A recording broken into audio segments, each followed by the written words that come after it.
जय माता दी। प्रिय भक्तजनों, आप सभी पर माँ भगवती की कृपा सदैव बनी रहे। गुप्त नवरात्रि में 10 महाविद्याओं की पूजा की जाती है और 10 महाविद्याओं में 8वीं महाविद्या है माँ बगलामुखी। गुप्त नवरात्रि के 8वें दिन महाविद्या माँ बगलामुखी की पूजा करने का नियम होता है। माँ बगलामुखी को माँ पीताम्बरा भी कहा जाता है। माँ बगलामुखी के मुख से पीली आभा निकलती रहती है, इसलिए इनकी पूजा में पीले रंग का विशेष महत्व होता है। महाविद्या बगलामुखी को स्तंभन शक्ति की देवी माना जाता है। शास्त्रों में वर्णन मिलता है कि सौराष्ट्र में आए महातूफान को शांत करने के लिए भगवान विष्णु ने माँ बगलामुखी की तपस्या की थी। भगवान विष्णु के द्वारा की गई तपस्या के फल स्वरूप माँ बगलामुखी का प्राकट्य हुआ था।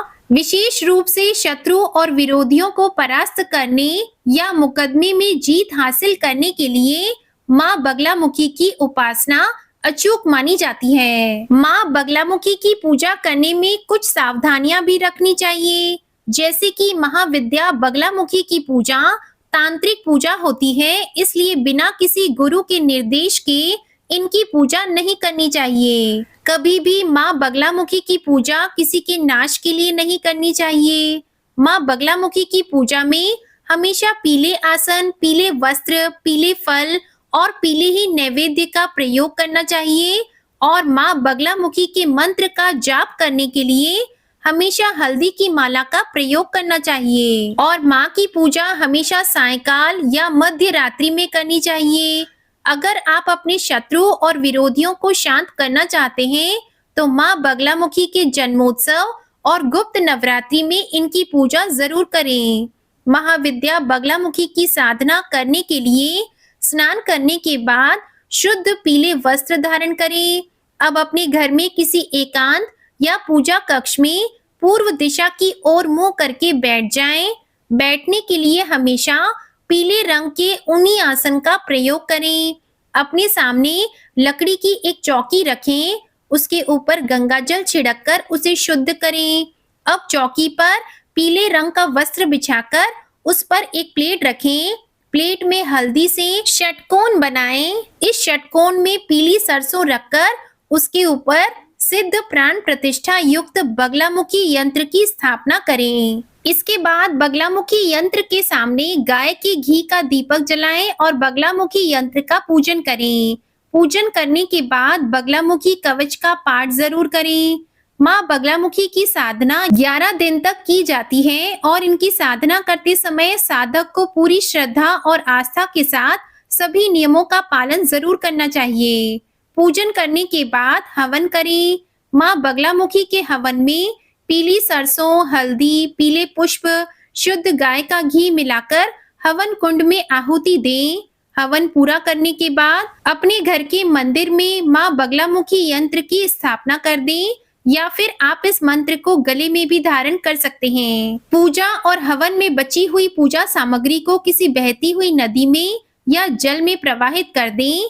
अगर आसपास नदी आदि ना हो तो आप किसी भी पीपल के पेड़ के नीचे गड्ढा खोदकर भी इस सामग्री को दबा सकते हैं। ऐसा करने से आपकी साधना पूर्ण हो जाएगी और आपके ऊपर महाविद्या बगलामुखी की कृपा हमेशा बनी रहेगी। माँ की साधना करने से मनुष्य के जीवन की सभी समस्याएं दूर हो जाती हैं। धन प्राप्ति के नए नए अवसर मिलते हैं और इनकी साधना करने से साधक के शत्रु भी समाप्त हो जाते हैं, शांत हो जाते हैं। अपने शत्रुओं को शांत करने या फिर शत्रु का नाश करने के लिए आपको महाविद्या बगलामुखी के एक विशेष मंत्र का यथासंभव 108 बार जाप करना चाहिए। ये मंत्र है: ओम ह्रीम बगलामुखी देव्ये सर्व दुष्टानाम वाचम मुखम पदम स्तंभय जिह्वाम कीलय कीलय बुद्धिम विनाशाय ह्रीम ओम नमः। इस मंत्र के साथ ही अपने दोनों हाथ जोड़कर अपने शत्रु और विरोधियों के शांत हो जाने की प्रार्थना सच्चे मन से करनी चाहिए। पौराणिक कथा के अनुसार एक बार सतयुग में महाविनाश उत्पन्न करने वाला ब्रह्मांडी तूफान उत्पन्न हुआ, जिससे संपूर्ण विश्व नष्ट होने लगा और इससे चारों ओर हाहाकार मच गया। सभी लोग संकट में पड़ गए और संसार की रक्षा करना असंभव हो गया। यह तूफान सब कुछ नष्ट भ्रष्ट करता हुआ आगे बढ़ता जा रहा था, जिसे देखकर भगवान श्री विष्णु चिंतित हो गए। इस समस्या का कोई हल ना पाकर वे भगवान शिव का स्मरण करने लगे। तब भगवान शिव ने कहा कि शक्ति के अतिरिक्त अन्य कोई भी इस विनाश को नहीं रोक सकता, इसलिए आप उनकी शरण में जाइए। तब भगवान विष्णु ने हरिद्रा सरोवर के निकट पहुंचकर कठोर तप किया। भगवान विष्णु के तप से देवी शक्ति प्रकट हुई। उनकी साधना से महात्रिपुर सुंदरी प्रसन्न हुई। सौराष्ट्र क्षेत्र की हरिद्रा झील में जल क्रीड़ा करती महापीताम्बरा स्वरूप देवी के हृदय से दिव्य तेज उत्पन्न हुआ और इस तेज से ब्रह्मांडी तूफान थम गया। उस समय रात्रि को देवी बगलामुखी के रूप में प्रकट हुई। तीनों लोकों को स्तंभित करने वाली महाविद्या भगवती बगलामुखी ने प्रसन्न होकर श्री विष्णु को इच्छित वर दिया और तब सृष्टि का विनाश रुक पाया। देवी बगलामुखी को वीर रति भी कहा जाता है, क्योंकि देवी स्वयं ब्रह्मास्त्र रूपिणी है। इनके शिव को महारुद्र कहा जाता है, इसलिए देवी सिद्ध विद्या है। तांत्रिक इन्हें स्तंभन की देवी मानते हैं। गृहस्थ के लिए देवी समस्त प्रकार के संशयों का शमन करने वाली है। और बगलामुखी शब्द वल्गामुखी का बिगड़ा हुआ रूप है, क्योंकि वल्गा का अर्थ लगाम होता है। वल्गामुखी यानी जो दुश्मनों की जीभ पर लगाम कस दे। महाविद्या बगलामुखी स्तंभन शक्ति की अधिष्ठात्री भी है, यानी शत्रुओं के मुंह हाथ पैर बांधकर उन्हें बंधक बना देने वाली शक्ति। इसलिए दुश्मनों पर जीत पाने के लिए इनकी पूजा की जाती है। ये थी महाविद्या बगलामुखी की पूजा विधि और कथा की जानकारी। नवरात्रि के 8वें दिन माँ महागौरी की पूजा की जाती है, इसलिए अब आप सुनिए माँ महागौरी की कथा। माता के नाम से ही प्रकट होता है कि माँ का रूप पूरी तरह से गौर वर्ण है। इनकी उपमा शंख चंद और कुंद के पुष्प से की गई है। इनकी आयु 8 साल की मानी गई है। इनके सभी आभूषण और वस्त्र सफेद होते हैं, इसलिए इन्हें श्वेतांबर धरा भी कहते हैं। माँ की 4 भुजाएं हैं और इनका वाहन वृषभ है, इसलिए इन्हें वृषारूढ़ा भी कहा जाता है। माँ की ऊपर वाली दाहिनी भुजा अभय मुद्रा में, नीचे वाली दाहिनी भुजा में त्रिशूल धारण करती है। ऊपर वाली बाई भुजा में डमरू और नीचे वाली भुजा में वर मुद्रा धारण करती है। माँ की मुद्रा पूरी तरह से शांत है।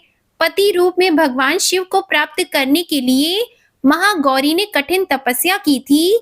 इस वजह से इनका शरीर काला पड़ गया था, लेकिन तपस्या से प्रसन्न होकर भगवान शिव ने देवी के शरीर को गंगा जी के पवित्र जल से धोकर कांतिमय बना दिया। उनका रूप गौर वर्ण का हो गया, इसलिए ये महागौरी कहलाई। पौराणिक कथा के अनुसार शुंभ और निशुंभ नाम के 2 दैत्य उत्पन्न हुए। वे परस्पर भाई थे। उनके तपोबल से प्रभावित होकर परमेष्ठी ब्रह्मा जी ने उन दोनों भाइयों को यह वरदान दिया था कि इस जगत के किसी भी पुरुष से तुम मारे नहीं जा सकोगे। तब उन दोनों ने श्री ब्रह्मा जी से प्रार्थना की कि पार्वती जी के अंश से उत्पन्न जो अयोनिजा कन्या उत्पन्न हो, जिसे पुरुष का स्पर्श और रति नहीं प्राप्त हुई हो और जो पराक्रम से संपन्न हो, उसके प्रति काम भाव से पीड़ित होने पर हम युद्ध में उसी के हाथों से मारे जाएं। और उनकी इस प्रार्थना पर श्री ब्रह्मा जी ने तथास्तु कहकर उन्हें वरदान दे दिया। तभी से युद्ध में देवराज इंद्र आदि देवताओं को जीतकर उन दोनों दैत्यों ने जगत को अनीति पूर्वक वेदों के स्वाध्याय से रहित कर दिया। तब ब्रह्मा जी ने उन दोनों के वध के लिए एक बार भगवान शिव से प्रार्थना की। ब्रह्मा जी कहने लगे, हे प्रभु, हे भोलेनाथ, आप एकांत में देवी की निंदा करके जैसे भी हो सके उन्हें क्रोध दिलाइए। उनके रूप रंग की निंदा से उत्पन्न हुई काम भाव से रहित कुमारी स्वरूपा शक्ति को निशुंभ और शुंभ के वध के लिए देवताओं को अर्पित कीजिए। श्री ब्रह्मा जी के इस प्रकार प्रार्थना करने पर भगवान शिव ने एकांत में ले जाकर देवी पार्वती की निंदा करते हुए मुस्कुराकर कहा कि देवी, तुम तो काली हो। तब सुंदर वर्ण वाली देवी पार्वती अपने श्याम वर्ण के कारण यह आक्षेप सुनकर बड़ी क्रोधित हो गई और भोलेनाथ से मुस्कुराकर समाधान रहित वाणी में बोली कि प्रभु, अगर मेरे इस काले रंग पर आपका बिल्कुल भी प्रेम नहीं है, तो इतने लंबे समय से आप अपनी शिक्षा का दमन क्यों करती रहे?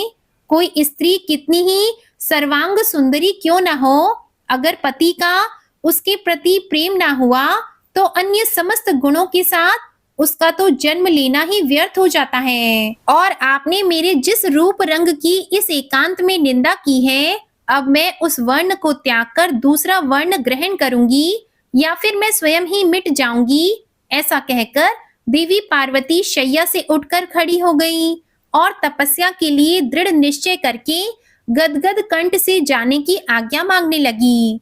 इस प्रकार प्रेम भंग होने से भयभीत होकर भोलेनाथ स्वयं भवानी को प्रणाम करते हुए बोले कि हे प्रिये, मैंने तो हास परिहास में आपसे यह बात कह दी थी।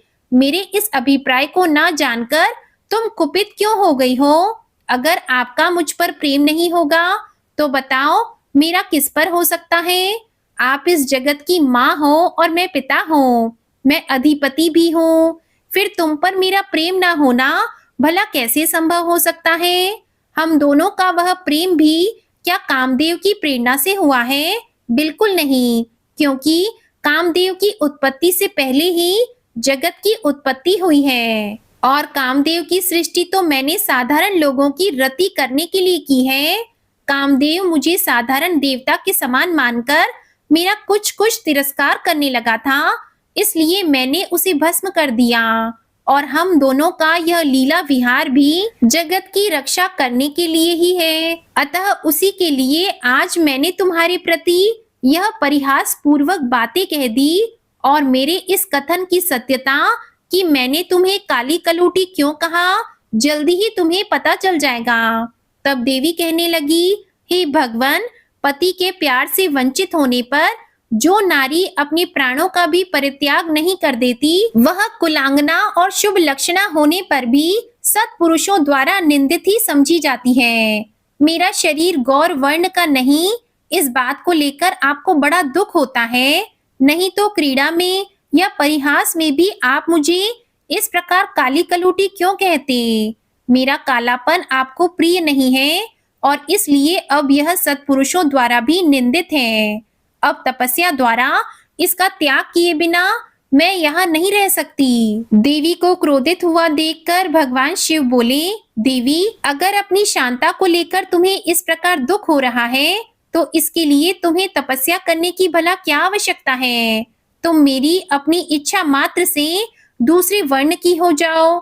तो देवी कहने लगी, मैं आपसे अपने रंग का परिवर्तन नहीं चाहती और खुद भी इसे बदलने का संकल्प नहीं ले सकती। अब तो तपस्या द्वारा श्री ब्रह्मा जी की आराधना करके ही मैं शीघ्र गौरी हो जाऊंगी। अब भगवान शिव देवी को समझाते हुए कहने लगे, महादेवी, पूर्व काल में मेरी ही कृपा से तो ब्रह्मा जी को भी ब्रह्म पद की प्राप्ति हुई थी, इसलिए तपस्या द्वारा तुम उन्हें बुलाकर फिर क्या करोगी? तो देवी कहने लगी, भोलेनाथ, इसमें संदेह नहीं कि ब्रह्मा आदि समस्त देवताओं को भी आपके द्वारा ही उत्तम पदों की प्राप्ति हुई है। फिर भी आपकी आज्ञा पाकर अब मैं तपस्या द्वारा ब्रह्मा जी की आराधना करके ही अपनी मनोवांछित इच्छा पूर्ण करना चाहती हूँ। देवी के ऐसा कहने पर भगवान शिव मुस्कुराते हुए से मौन हो गए। देवताओं का कार्य सिद्ध करने की इच्छा से ही उन्होंने देवी को रोकने के लिए बिल्कुल हट भी नहीं किया। फिर पतिव्रता देवी पार्वती पति भगवान शिव की परिक्रमा करके उनके वियोग से होने वाले दुख को किसी तरह रोककर हिमालय पर्वत पर चली गई। उन्होंने पहले सखियों के साथ जिस स्थान पर कठिन तपस्या की थी, उस स्थान से उनका विशेष प्रेम हो गया था, इसलिए इस बार भी उन्होंने उसी स्थान को तपस्या के लिए चुना। अब देवी कठिन तपस्या में लीन रहने लगी। इस तरह तपस्या करते करते जब बहुत समय बीत गया, तब एक दिन बहुत बड़ा व्याघ्र वहां उनके आसपास देखा गया। आया तो वह देवी को खाने के लिए था, लेकिन देवी पार्वती के नजदीक आते ही उस दुरात्मा का शरीर स्थिर हो गया। वह जड़ हो गया, एक जगह पर खड़ा रह गया, हिल डुल भी नहीं सका। देवी पार्वती ने भी देखा कि एक भूखा व्याघ्र उन्हें खाने की इच्छा से उनके सामने खड़ा हुआ है, लेकिन यह सब देखकर भी देवी बिल्कुल विचलित नहीं हुई, बल्कि वह पहले की तरह ही तपस्या में लीन रह गई। उधर उस व्याघ्र के सारे अंग अकड़ गए और भूख से वह अत्यंत पीड़ित हो रहा था। यह सोचकर कि यही मेरा भोजन है, वह लगातार देवी की तरफ ही देख रहा था। देवी के सामने खड़ा खड़ा वह व्याघ्र उनकी उपासना सी करने लगा। इधर देवी के मन में सदा यही भाव आता कि यह व्याघ्र तो मेरा उपासक है और हो न हो यहाँ के दुष्ट वन जंतुओं से रक्षा करने के लिए यहाँ पर आया है। यह सोचकर वे उस पर कृपा करने लगी। उन्हीं की कृपा से उस व्याघ्र के तीनों प्रकार के मल तत्काल नष्ट हो गए। फिर तो उस व्याघ्र को सहसा देवी के स्वरूप का बोध हुआ। उसकी भूख मिट गई और उसके अंगों की जड़ता भी दूर हो गई। साथ ही उसकी जन्म सिद्ध दुष्टता भी नष्ट हो गई और उसे निरंतर तृप्ति बनी रहने लगी। अब वह देवी के आसपास आने वाले दुष्ट वन जंतुओं को खदेड़ता हुआ उस तपोवन में विचरने लगा। इधर तपस्या में लीन देवी की तपस्या बढ़ी और तीव्र से तीव्रतर हो गई। उनकी इस कठिन तपस्या से प्रसन्न होकर श्री ब्रह्मा जी वहां पधारे। देवी ने उनके योग्य अर्घ देकर उनका स्वागत सत्कार किया। बदले में उनका भी सत्कार और अभिनंदन करके ब्रह्मा जी अनजान की तरह देवी की तपस्या करने का कारण पूछने लगे। बल्कि स्वयं श्री ब्रह्मा जी ने ही तो भोलेनाथ जी को ऐसा करने के लिए कहा था। जब अनजान की तरह श्री ब्रह्मा जी पूछने लगे तो देवी कहने लगी, हे ब्रह्मा जी, मेरे शरीर में जो ये कालापन है, इसे सात्विक विधि से त्याग कर मैं गौर वर्णा होना चाहती हूँ। तब ब्रह्मा जी बोले, देवी, बस इतने ही प्रयोजन के लिए आपने इतनी कठिन तपस्या की, ऐसा क्यों किया? क्या इसके लिए आपकी इच्छा मात्र ही पर्याप्त नहीं थी, या फिर आपकी यह कोई एक और लीला है? अगर आपकी यह भी कोई लीला है तो आप इसके द्वारा मेरे एक अभीष्ट फल की भी सिद्धि कर दीजिए। देवी, शुंभ और निशुंभ नामक दो दैत्य हैं, उन्हें मैंने वरदान दे रखा है। इससे उनका घमंड बहुत बढ़ गया है और वे देवताओं को सता रहे हैं। उन दोनों को आपके ही हाथ से मारे जाने का वरदान प्राप्त हुआ है, इसलिए अब देर करने से कोई लाभ नहीं।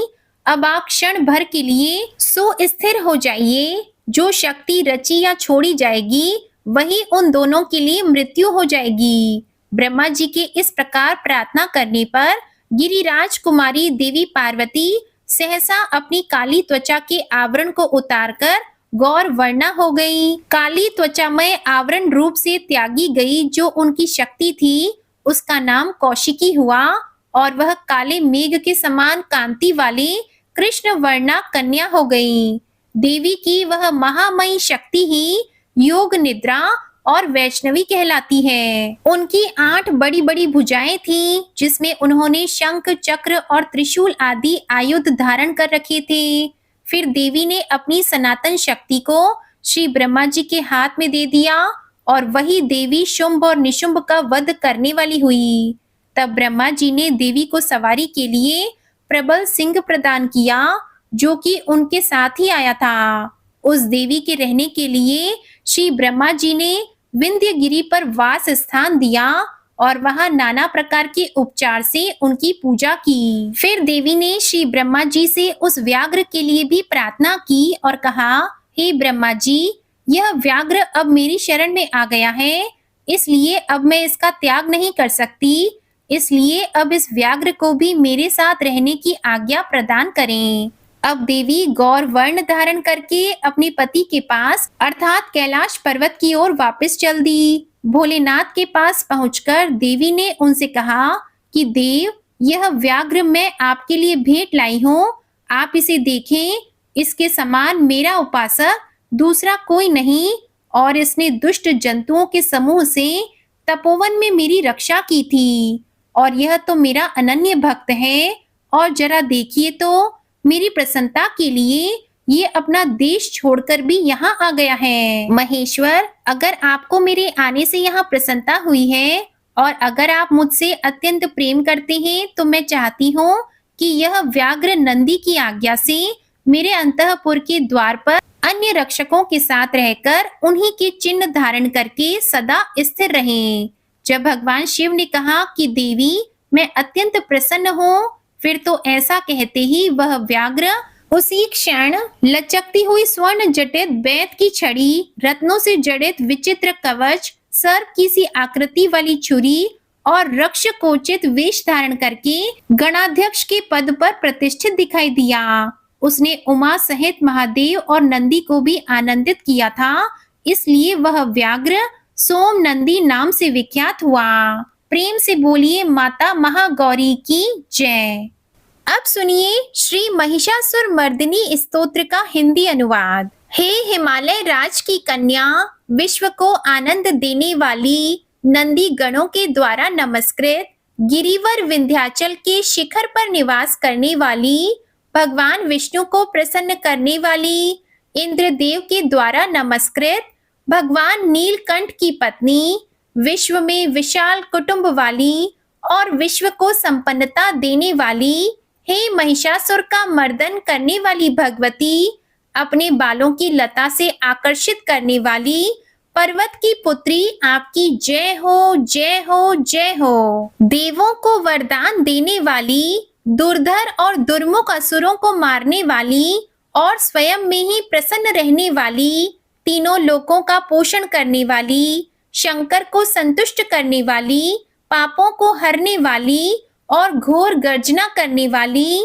दानवों पर क्रोध करने वाली, अहंकारियों के घमंड को सुखा देने वाली, समुद्र की पुत्री, हे महिषासुर का मर्दन करने वाली, अपने बालों की लता से आकर्षित करने वाली, पर्वत की पुत्री, आपकी जय हो, जय हो, जय हो। हे जगत माता, मेरी माँ, प्रेम से कदम्ब के वन में वास करने वाली, हास्य भाव में रहने वाली, हिमालय के शिखर पर स्थित, अपने भवन में विराजित, मधु की तरह मधुर, मधु कैटब का मद नष्ट करने वाली, महिष को विदीन करने वाली, सदा युद्ध में लिप्त रहने वाली, हे महिषासुर का मर्दन करने वाली, अपने बालों की लता से आकर्षित करने वाली, पर्वत की पुत्री, आपकी जय हो, जय हो, जय हो। शत्रुओं के हाथियों की सूंड काटने वाली और उनके 100 टुकड़े करने वाली, जिनका सिंह शत्रुओं के हाथियों के सर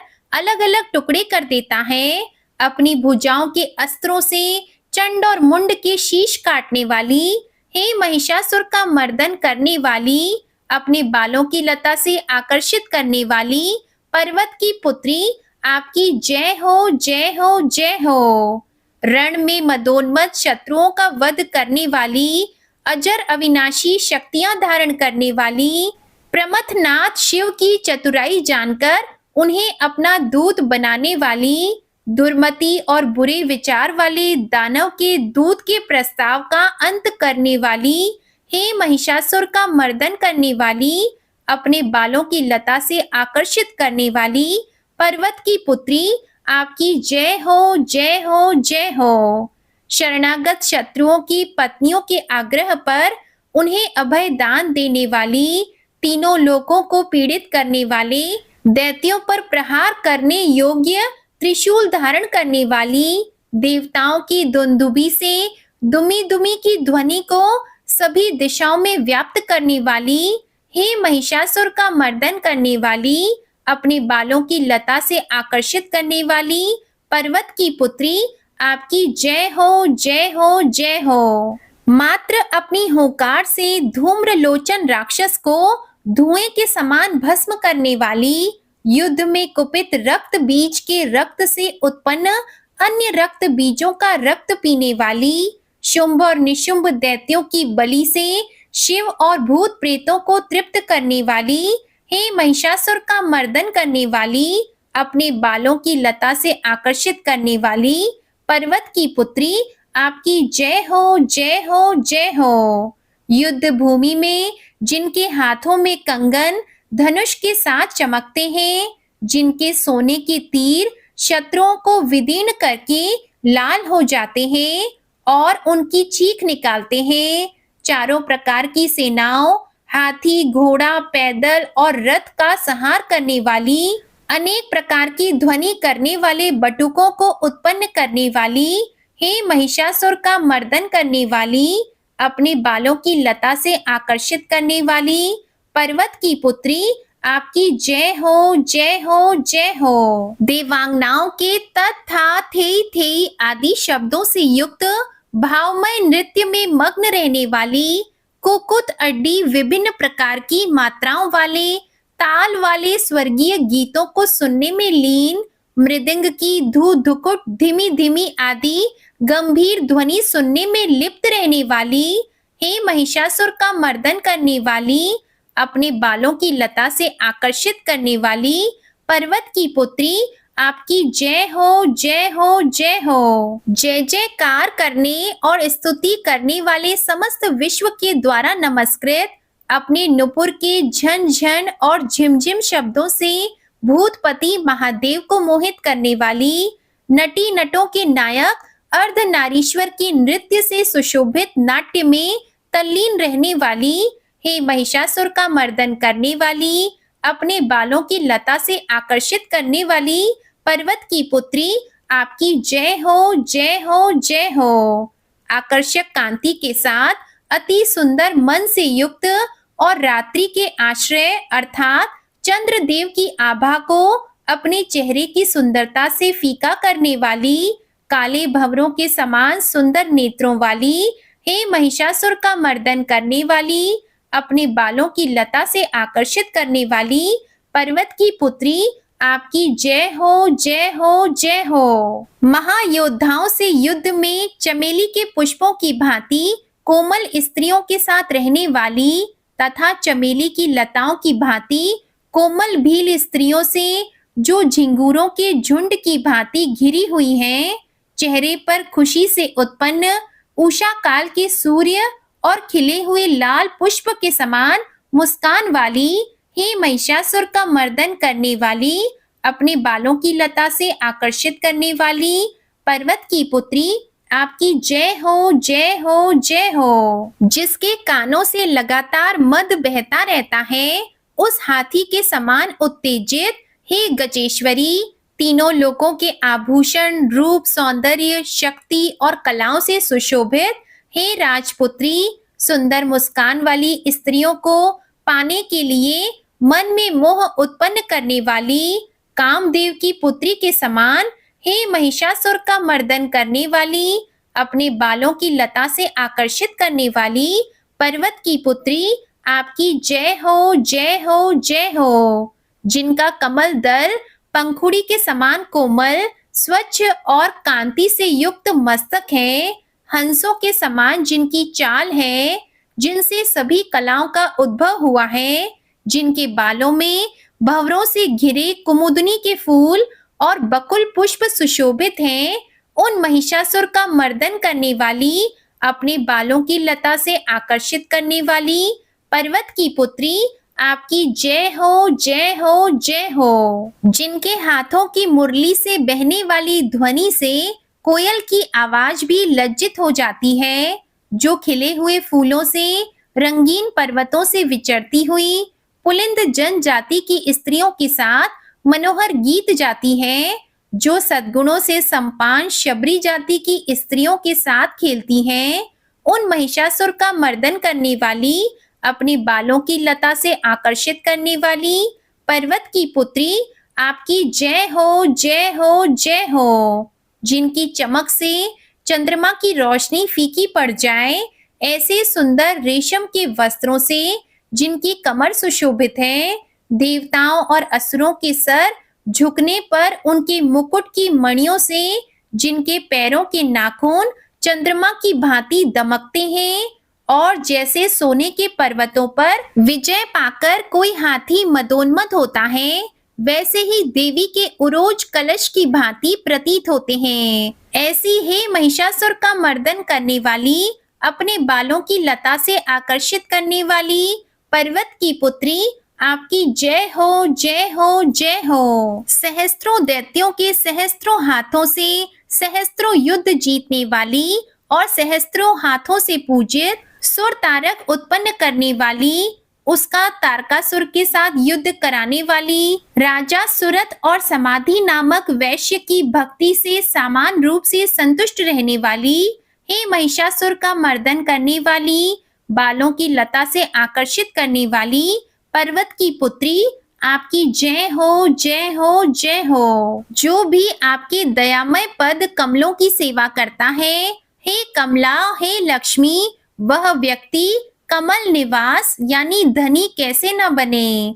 हे शिवे, आपके पद कमल ही परम पद हैं, उनका ध्यान करने पर भी परम पद कैसे नहीं पाऊंगा।